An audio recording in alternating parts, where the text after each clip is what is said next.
You can, oops, I'm getting a little prompt here. Hold on a second. Jim just started the recording, just welcoming us to One Heart, One Mind.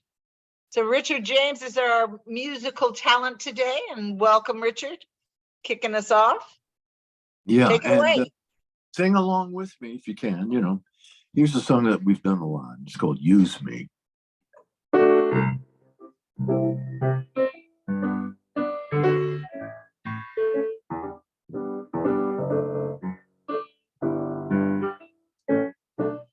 Oh, use me. Oh, God, I stand for you. Here I'll abide as you show me all that I must do.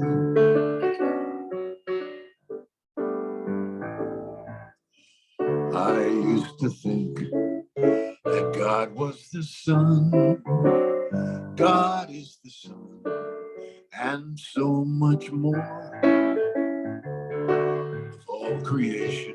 The stars and the earth, God is creator, all in all, and needing us to shine the light as me, as you. Oh, use me. Oh, God, I stand for you.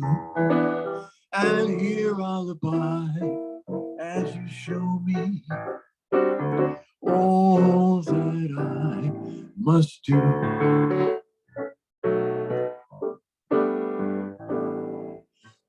Command my hands, what must they do? Command my life, it's here for you. God is the love that heals all creation. God is creator, makes all things new, and God needs us to shine its light as me, as you. So use me, oh God, I stand for you. And here I'll abide as you show me all that I must do. Show me all that I must do. Show me all that I must do.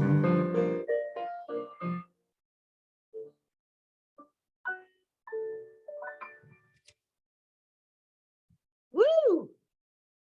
I love that song. We hadn't done it in a long time. It's one of the old favorites, and it reminds me how much we are just vessels of the divine, that Spirit is moving through us all the time. Thank you, Richard. Yes. And now I want to invite Lissa Lazaro, our practitioner of the day, to open us up with prayer. Morning, Lissa. Good morning. Good morning, everybody. Okay, let's take a nice centering breath and know that there is a creative force and source that is all-knowing, all-powerful, and ever-present. And we call this force God. And each of us is a divine expression, unique divine expression of this one source and force, with all the characteristics of that source, because we are so connected with it. And we are unique and individual, never to be repeated, and yet we're one. We're all a gathering of the same source that we come from. And today we're gathered together to celebrate this connection and this source, with all of the energy and attention and focus that we can bring to it. And I know that each and every one of us will be blessed by this service that will hold healing and wonder and truth and moves us ever onward in the evolving process of seeking to gain wisdom and ongoing connection with the source that is always connected to us. And so I release my word into the law, knowing that it is done, and we release together by saying, and so it is. So it is. And so I have been having a lot of thought, and I'm a little tangled, I think, this morning because of the thought in relation to vulnerability. It's interesting that you played a Gershwin song before the service started, because it's connected with what I'm feeling and wanting to share. Because the Gershwin Award for Popular Music was awarded this year to Joni Mitchell, and there was on the 31st a fabulous celebration of her and all her music. And if you're a fan of hers, you can catch it on PBS, online. You can find it. It's the Library of Congress Award. But at any rate, it just triggered so much for me, because she's only a little bit younger than I, and I just totally. I know that when she was singing, I always just felt so deeply what she was talking about. And I think that what I'm seeing is that it's this combination of authenticity and the ability to be vulnerable that just spells her life. One of the things she said was, I'm hard to discourage and hard to kill. She had polio when she was 9 and recovered from that. And fairly recently, she had a brain aneurysm. And yet, I think it was in 2018 that she had it. In 2021, I believe it is, or 22, she sang at the folk festival in Newport. And she sang last night. And what she sang was her favorite Gershwin song, which is Summertime. And so it was wonderful. And it's like you see all these people, all these famous musicians, people who love her and love her music. Both they had, online things as well as people who were there. And but what I just resonated with it so much because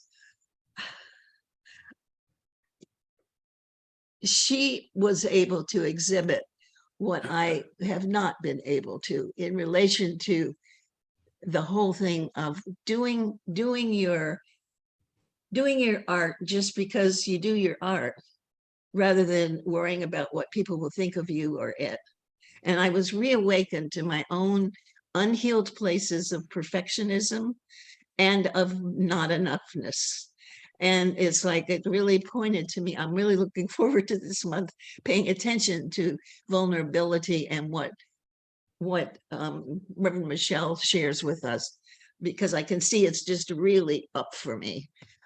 Because it's just been that way. I've had people who have praised my writing, but have not been able to just really open up with it. And it's like I saw it with her, because it's like she tells her life with her music. And the irony is that she really wanted to be a painter, or she really is a painter. And it's just a teacher at college basically said, if you can paint with words, which led her into doing the songwriting for which she became famous. But she's still painting, and she was talking about her painting. She has a friend whose dog died recently, and she wants to paint him, and she says she has paintings all over her wall. And so it just, everything about, and all of her, if you listen to her songs, her whole life is in them. And that ability to be so emotionally vulnerable and to share that with others, I can't tell you how much I admire it, since I don't seem to be able to embody it totally myself. Excuse me. And the Blue album is very famous, her Blue album. And it is said that there's no personal defense in that. And she said that when she was doing it, I felt like a cellophane wrapper on a package of cigarettes. I felt like I had no secrets in the world. And to be able to say that is just, to me, it's just incredible to be that vulnerable and open. And so anyway, I would recommend that you, if you have a chance, that you watch the show, because it's just and just see what comes up for you, because boy, it blew me open. And so anyway, I think that's about it for talking about that. Just 1 second. Oh, I know. The last two things I wanted to share is in terms of, she was asked something and she responded in terms of the two comments to her that were the most important. And the first one came from a blind man who said, "You make raceless, genderless music." And the other one came from a bouncer who said, "I wouldn't know women at all if not for you." And so that to me reminded me of the people that you reach that you don't even think about that you're reaching. And so anyway, I would leave you with that, and gratefulness for Joni Mitchell. So maybe we can have the affirmation. I arise, and you could say it together with me. I arise and go forth into the dawn of a new day, filled with faith and the assurance in the all good. I arise, I sing with joy. I proclaim the one life, in all and through all. I arise, I shout with the gladness that is within me. I declare this day to be complete, perfect, and eternal. Thank you, Ernest.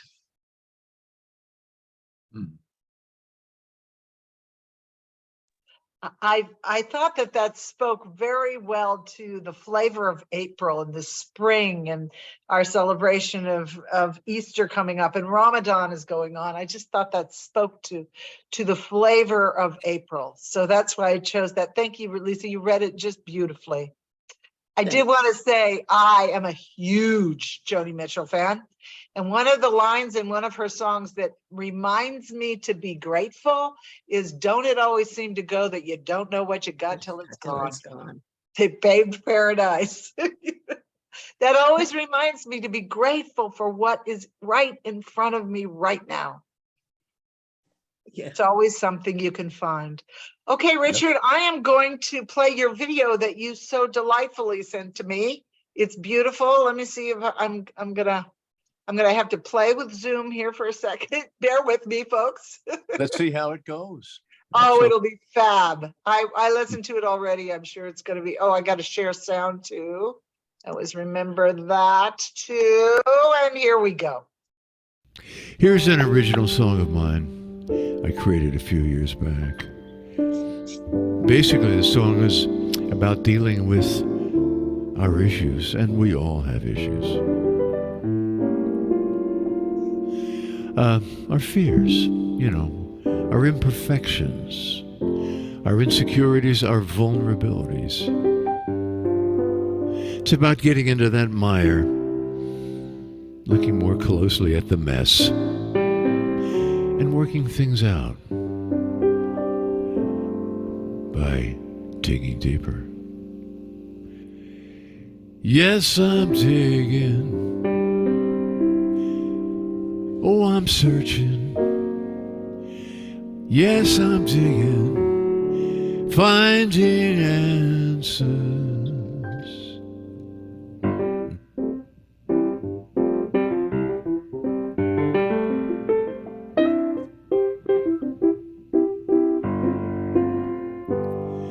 Digging deeper, oh, digging deeper.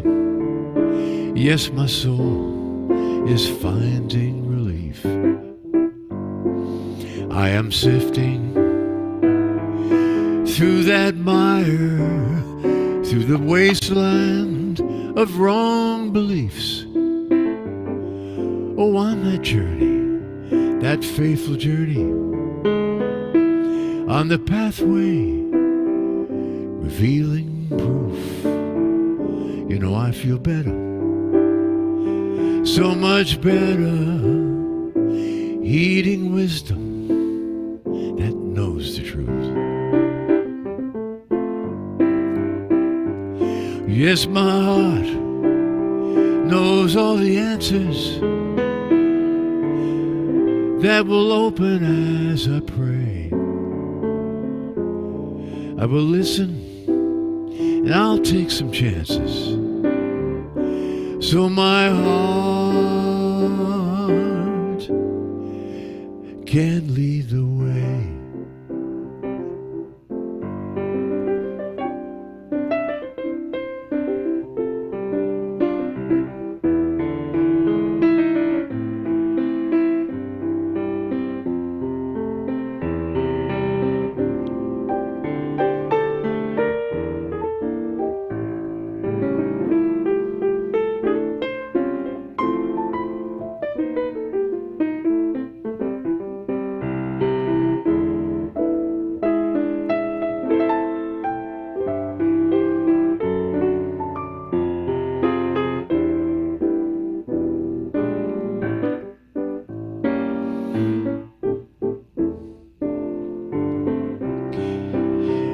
Yes, I'm digging deeper, digging deeper. Oh, my soul has found relief. I am sifting through the wreckage, through that wasteland of wrong beliefs.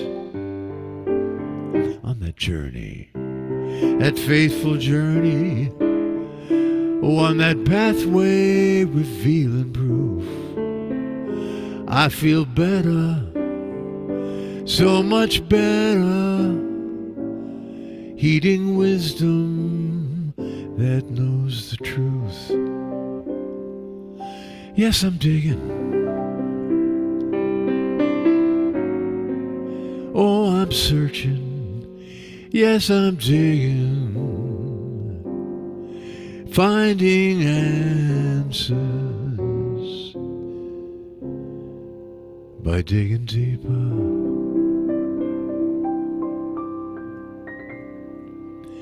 Digging deeper.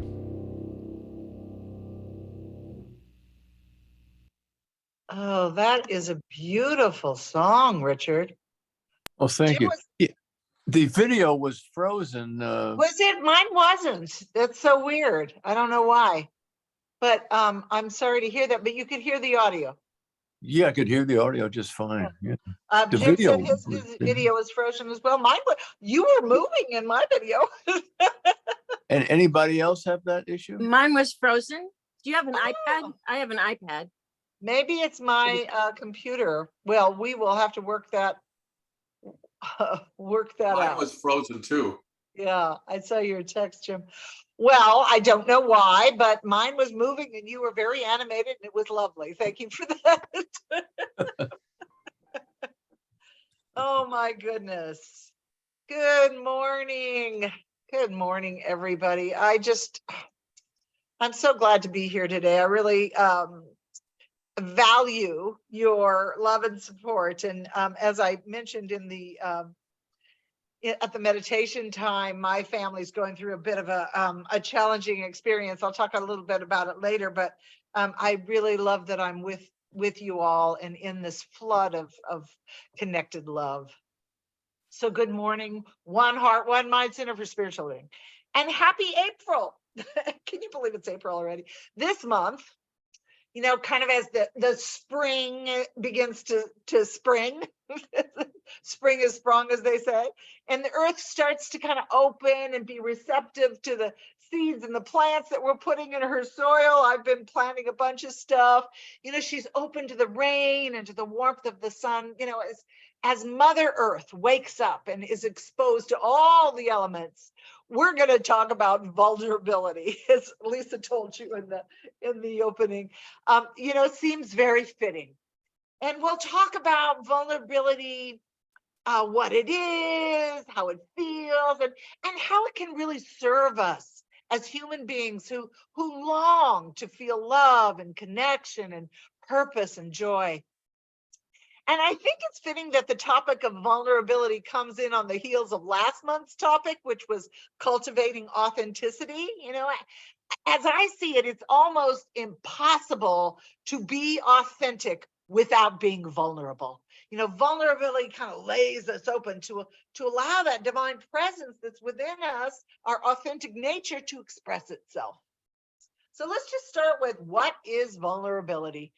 Typically in our culture, we think of vulnerability as weakness. If we're vulnerable, we're exposed and unprotected. Even the definition of the word vulnerable tells us that vulnerability is weakness. Vulnerable comes from a Latin word. I don't speak Latin, so bear with me. It's vulnerar.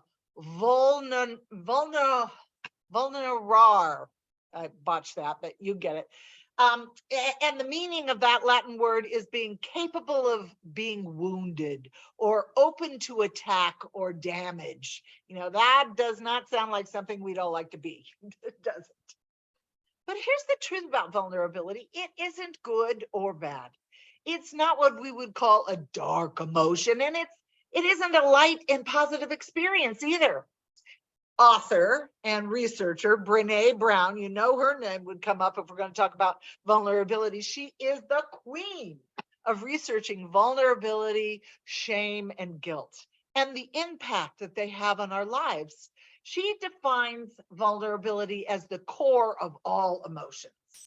She says that vulnerability is, and I invite you to really listen to this as I speak it out loud. Brown says that vulnerability is uncertainty, risk, and emotional exposure. And with that definition, I can see how we might think of vulnerability as weakness. Uncertainty. Ugh, don't like to be uncertain. Risk. That's a little scary. Emotional exposure. Will you like me? Is it okay that I feel this way? These things can sound like a liability rather than an asset, but they are an asset. If we close ourselves off from the risk of uncertainty and emotional exposure, we close ourselves off to any of the richness and the purpose that our human lives have to offer us. Heck, love, belonging, connection, they're a risky business. We might get hurt. We might feel uncomfortable. But Brown says that vulnerability is the cradle of the emotions and experiences that we crave. That vulnerability is the birthplace of love, belonging, joy, courage, empathy, and creativity. That to be vulnerable, to believe that vulnerability is weakness, not just to believe it, but to know it and feel it, is to believe that feeling is weakness. And if we believe the risk is too great, then we walk away from the very things that give purpose and meaning to our human lives. That makes being vulnerable not weakness, but an act of courage. To be vulnerable takes courage to expose who we are, even when the outcome is uncertain. To be vulnerable is to expose our authentic self. And Brown says to be vulnerable is to, I love this. She says that it's to wake up every day loving someone who may not love you back, whose safety you cannot ensure. To be vulnerable, she says, is to put our art, and I thought about you, Lissa, when you were talking about this, because you were talking about your writing being vulnerable. It is to put our art, our writing, our photography, our ideas out into the world with no assurance that they will be accepted. That's vulnerability, and it is a courageous act.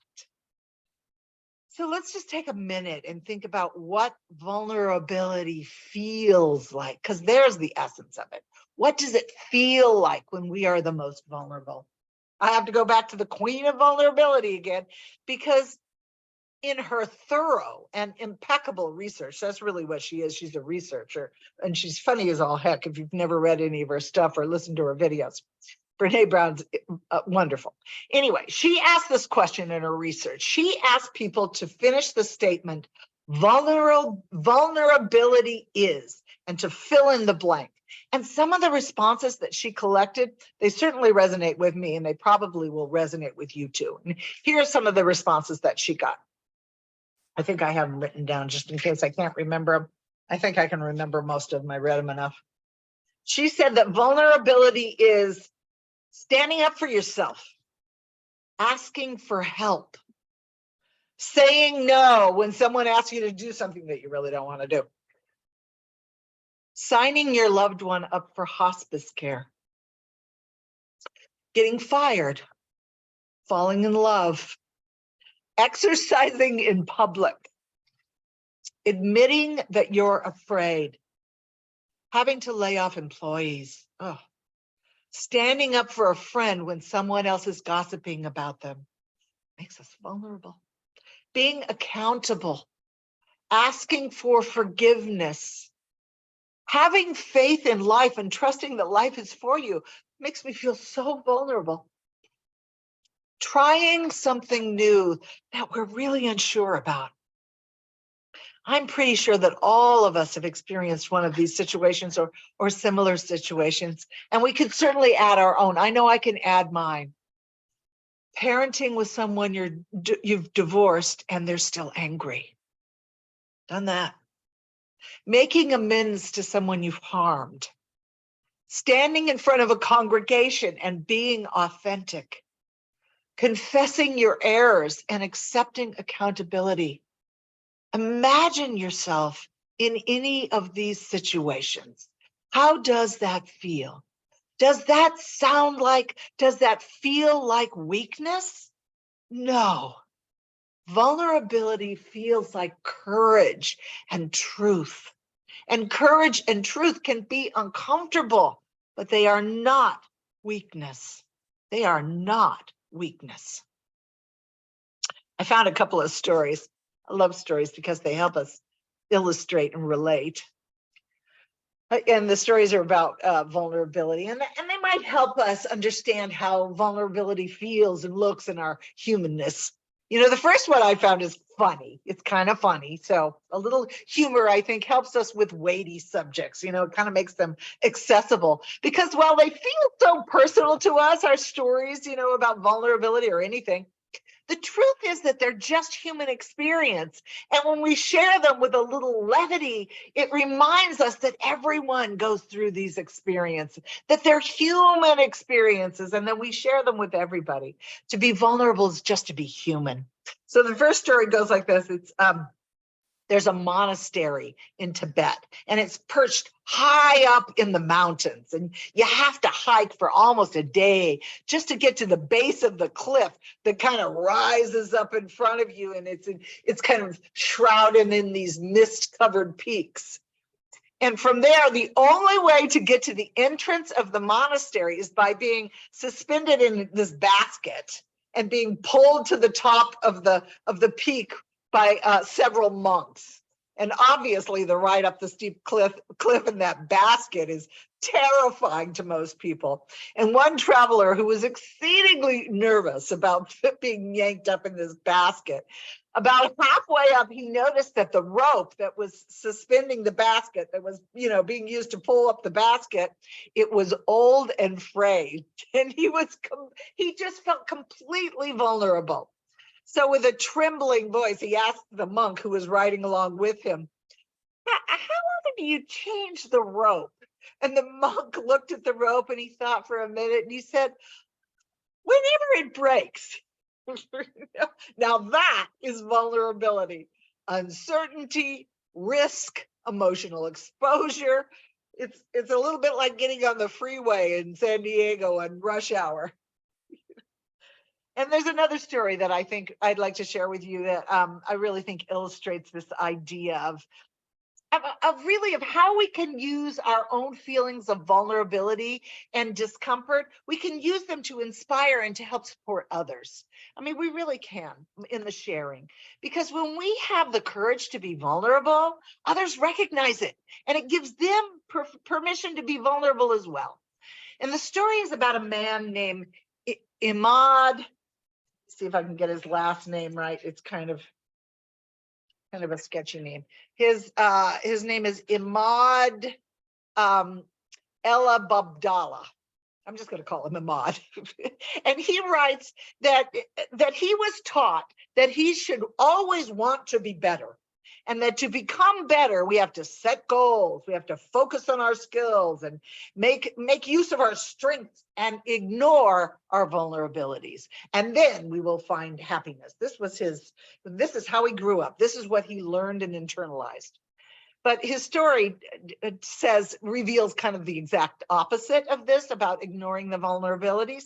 So in 2013, he arrived in Sweden as a refugee from Syria. It was during the Syrian war, which I think is still going on. And he was a trained engineer. And he expected that he would just step perfectly into his new life and kind of hit the ground running. And finally, after much effort, it wasn't as seamless or easy as he thought it would be. He was able to find a job. He found a really good job as an engineer. And it allowed him to kind of travel to different places and see parts of Sweden that he didn't think he'd see. And he had plenty of new experiences. And on the surface, everything looked rosy. It looked like he was really fitting in, that things were going smoothly for him. But in the evenings, he began to suffer panic attacks, which he believed were the result of the PTSD, post-traumatic stress disorder, from his experiences in the Syrian war. I can't even imagine, to tell you the truth. And to deal with his trauma, Imam figured he just need to spend time with a therapist and potentially take months off to work on this. He already felt deflated. But he still stuck with that perception that somehow showing vulnerability and admitting he needed help was actually weakness. So he just put on a brave face, soldiered on during the day. But at night, he was really struggling. But what he decided to do is he started studying psychology, in online classes and with other people. And he started to learn therapy techniques and practice them with others in the groups that he was in. And then he began to use them on himself all the time. And his approach started to work. He became vulnerable. He knew that he needed to have some help. And as he started to work on himself and share his issues and became vulnerable with others, he stopped having panic attacks and he learned how to manage his PTSD. And he began to kind of find balance in his life again. He wasn't just putting on a brave, rosy face during the day. He was actually feeling good and finding that kind of balance and love and purpose in his life again. And so he didn't stop there, though. And this is the interesting part about the story, for me anyway. And it was in his willingness to accept and to embrace his vulnerability that he felt called to help others, especially other refugee children, because many of them didn't have access and still don't to mental health care. And eventually, Imam went on to be the founder of a nonprofit organization called Hero to Be, which still exists, and it supports young refugee children in overcoming their traumas, their challenges, and to build that healthy, balanced life that Imam himself found.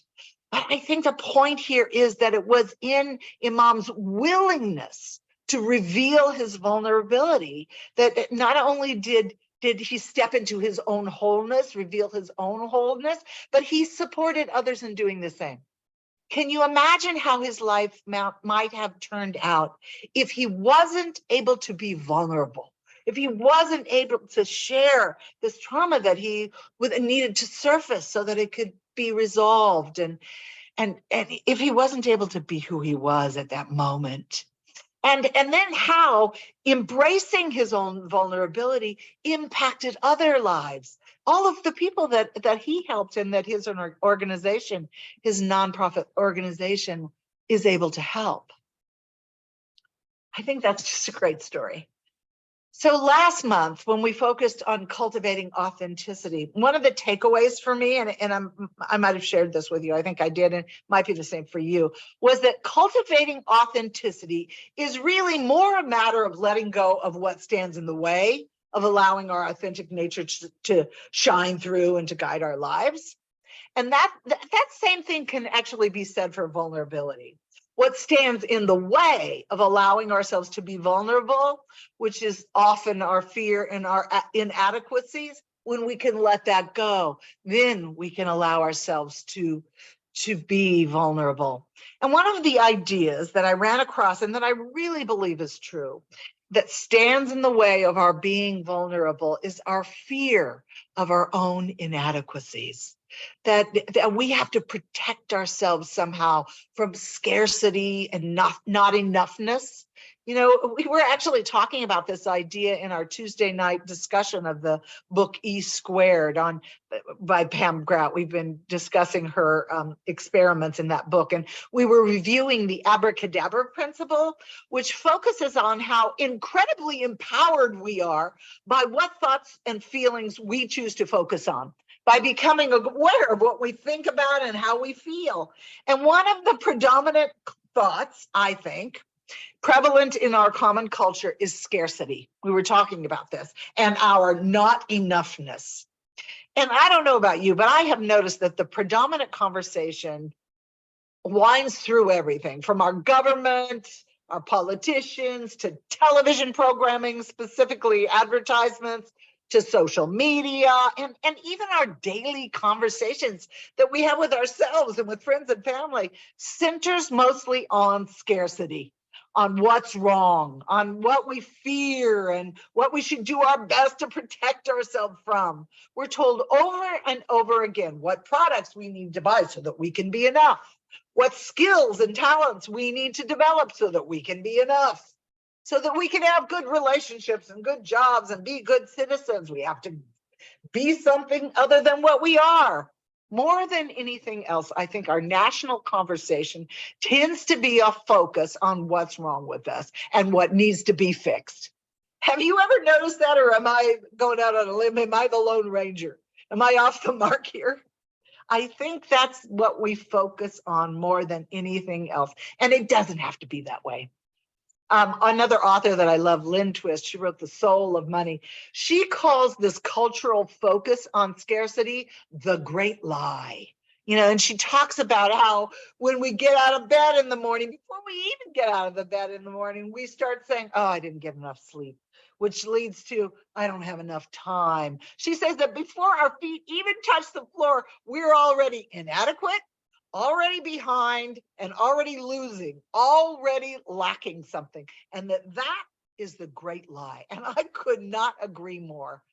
I know that most of us here on this call are consciously working on becoming more and more aware of the things that we think and the things that we feel during our day. And that is wonderful, because that's what it takes.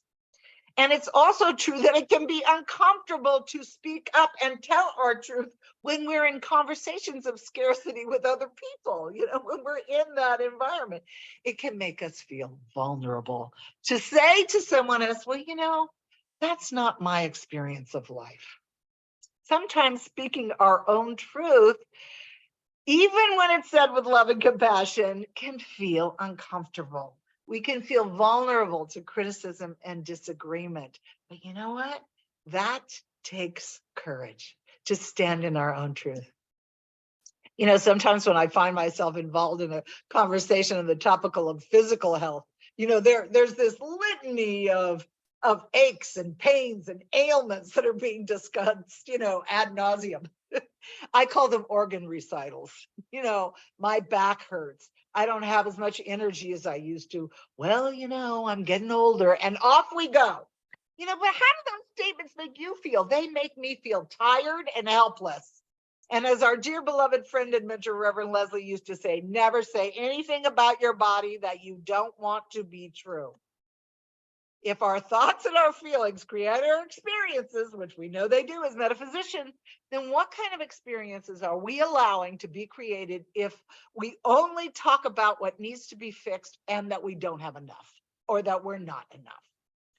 Now, I do really want to be clear. Don't get me wrong. We're not idiots. We know if our back hurts, or if we're feeling lonely, or there's not enough money in our bank account to meet our needs.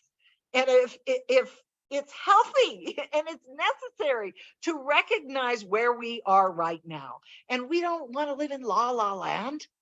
But as metaphysicians, we also understand that it is our thoughts and our feelings that are creating the experiences that we're moving into right now. And that the spiritual practice of awareness is a powerful tool to shift our thinking and to shift the way we feel about any event, circumstance, or situation, anything that we encounter in our human journey. And we must, in those moments, and I think this is really important, ask ourselves empowering questions right in the middle of the discomfort. You know, we don't want to practice spiritual bypass, but we can ask ourselves, we can stop our ask and ask ourselves, why do I feel the way I do right now? Why am I uncomfortable? Why am I saying these things? Do I really believe this about myself? And do I really believe this about the nature of the universe? Because I know that I believe that I am one with God and that I live in a benevolent universe that always has my back. That feels so much better to me. We live in an abundant universe. Nothing needs to be fixed. Something new needs to be revealed.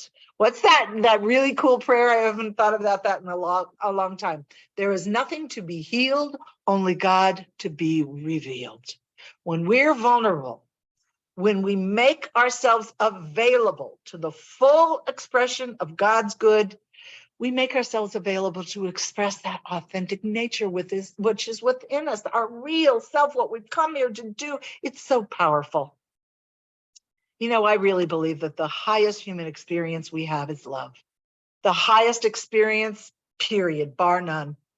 And it certainly isn't even limited to our human lives. Love is infinite.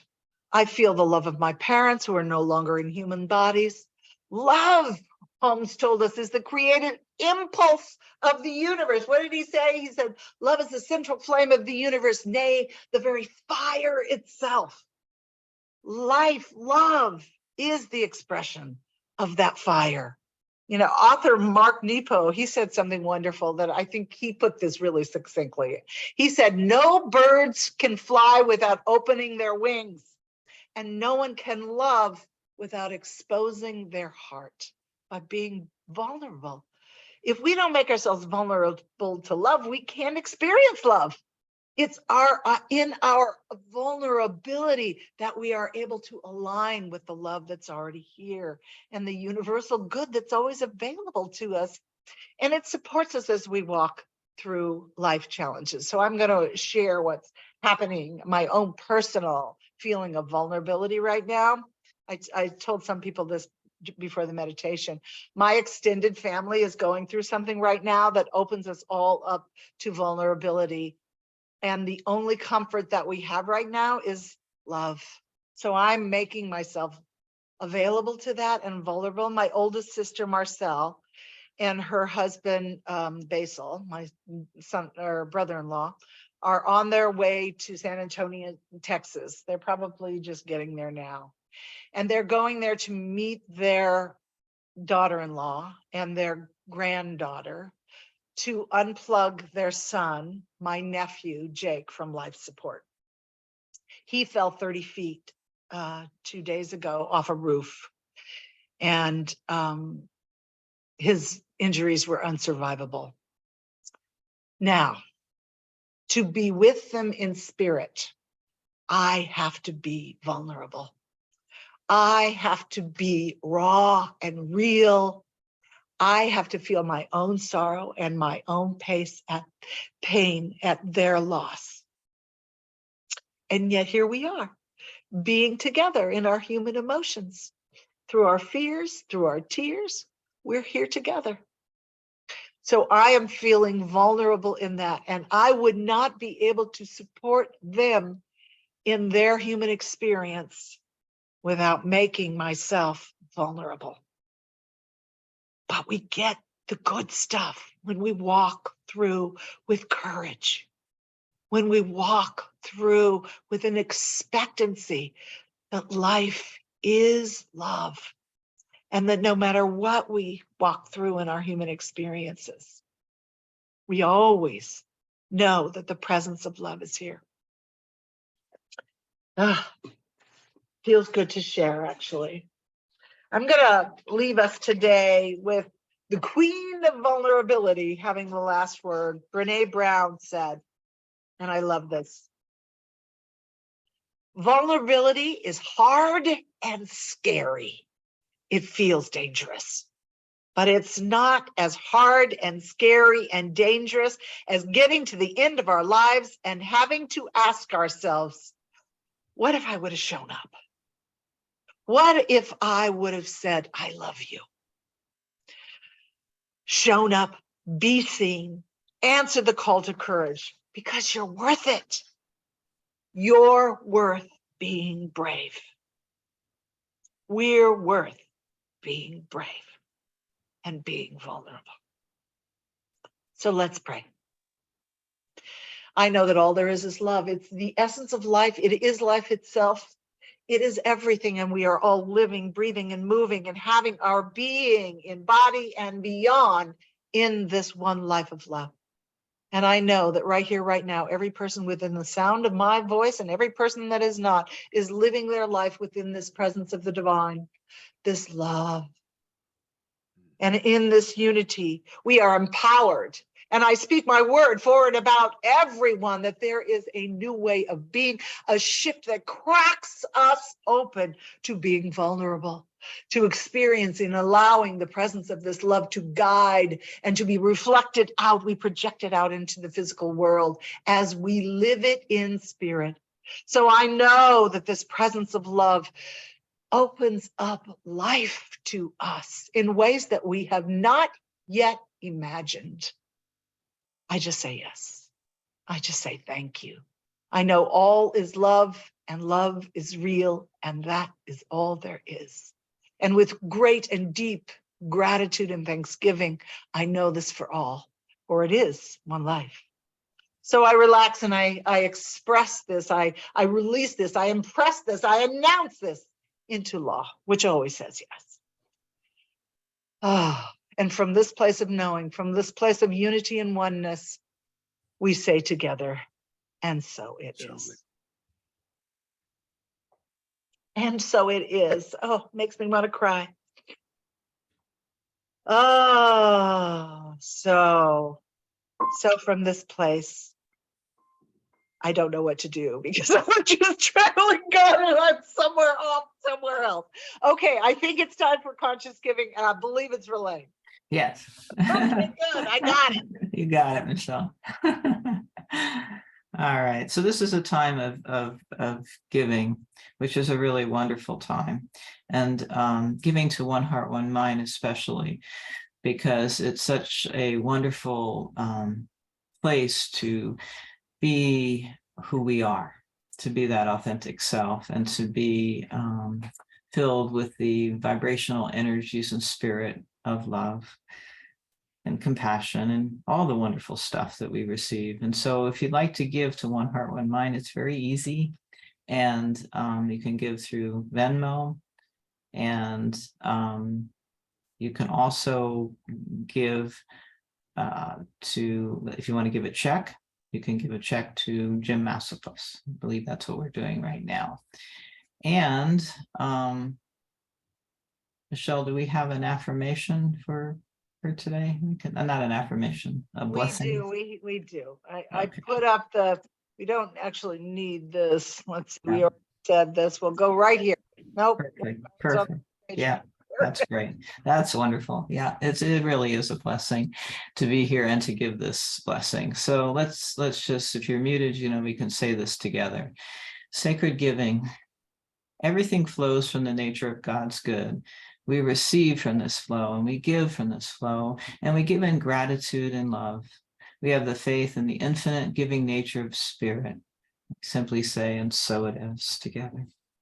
Thank you. And so it is. All right. And we'll come back to you. See, I think we're going to let Yvonne do the announcements, then do the benediction, and then finish with you, Richard. Okay? We'll let you have the last musical word. Hi, Yvonne. Welcome, Yvonne. Hello. Monday evening, we have our prayer group, and we'd love to have you come and join us on Zoom. as we silently pray for one heart, one mind, as well as anything else that you want to include in your own prayers. It's really a great experience to do it quietly with each other. Tuesday evening, I'm chuckling already because I just think Pam Grout is hilarious.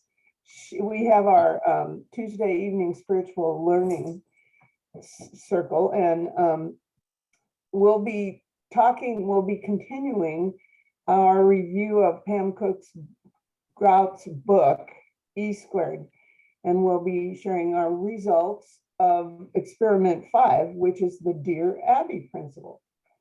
And you can find the reading online. I think Michelle has put it online.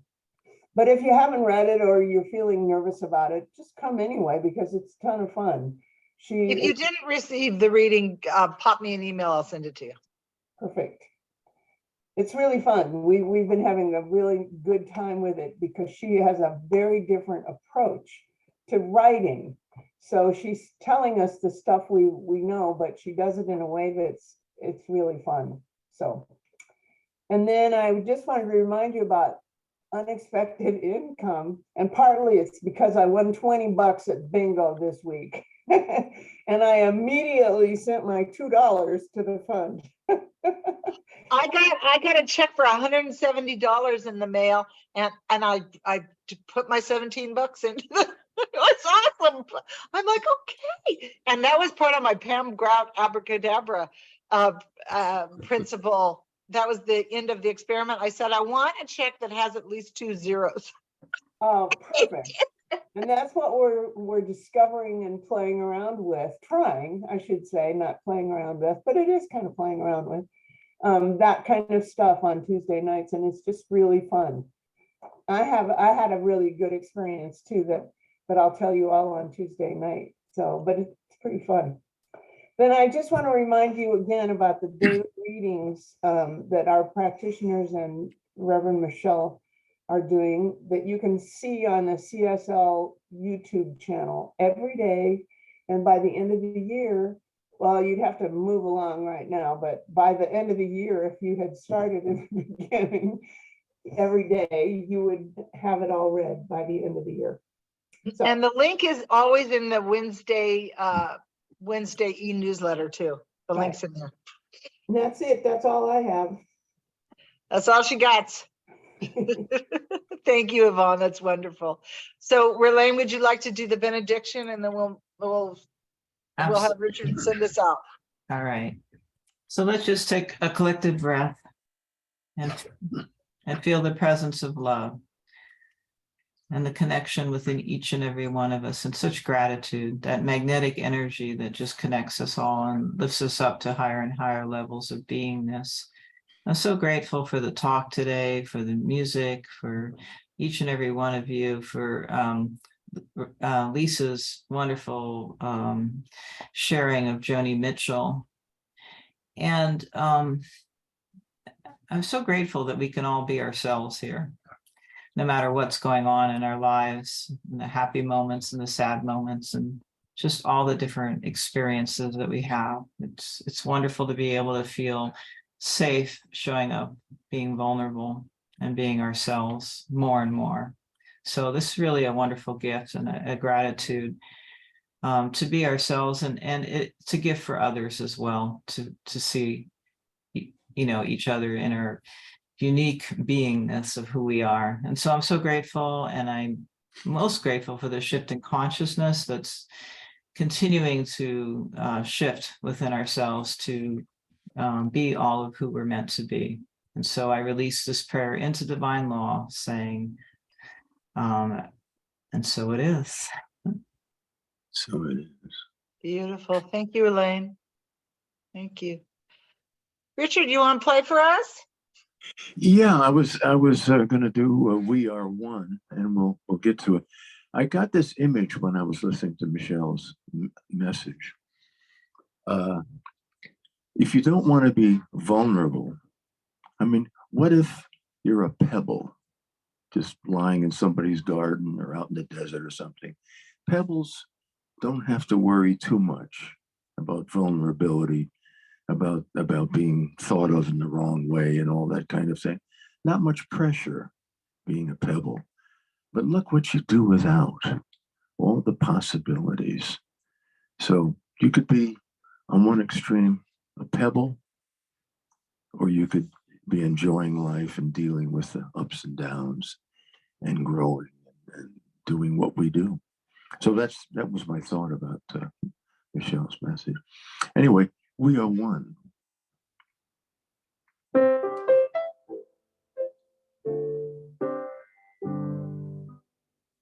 So many people like grains of sand. So much to learn about in different land. The more I learn, the more I understand. We are all different and we are one.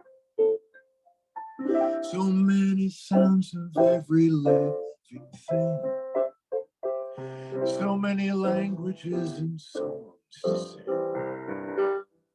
So many gifts that everyone can bring. We are all different and we are one. We are relatives in one family. We are rainbows of color. We are waves in the sea. It's the same stars we wish on. It's the same sky we see. We are all different and we are one. We are relatives in one family. We are rainbows of color. We are waves on the sea. It's the same stars we wish on. It's the same sky we see. We are all different and we are one. We are all different and we are one. Connected in spirit and we are one.